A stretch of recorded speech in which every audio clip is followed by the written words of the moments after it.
Okay, so here we have the Seat Mii on a 21 plate. I'm going to start off by hopping inside the car to run through some controls first of all. Okay, now that we're inside the car, we're going to start with the dials. Over on the right hand side, we can see the battery charge level. In the centre, we have the speedometer and the trip computer for the car.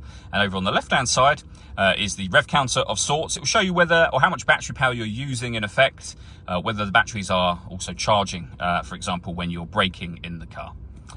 Over in the centre, we then have the stereo system for the car and the climate control. So starting with the climate control, you can adjust the temperature within the vehicle here. You can adjust the fan speed up and down from on there as well. Once you're happy with those settings, you can turn your air conditioning on or off again, or hit auto.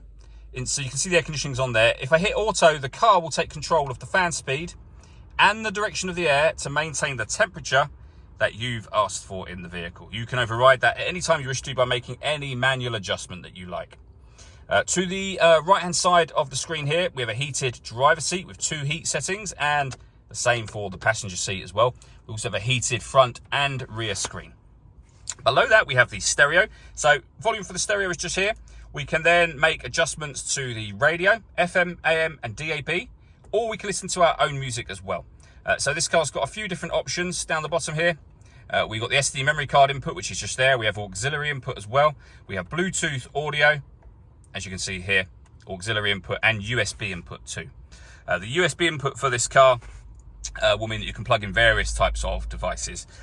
We have storage down here, the gear lever for the fully automatic gearbox, and then in front of that we have a 12-volt charging socket and various buttons for eco mode and for your electric charging for the vehicle as well. All that leaves me to say is thank you for taking the time to watch this video. If you'd like to come and see the car in person and have a test drive, please feel free to call either of our MJA sites. We'd love to hear from you soon.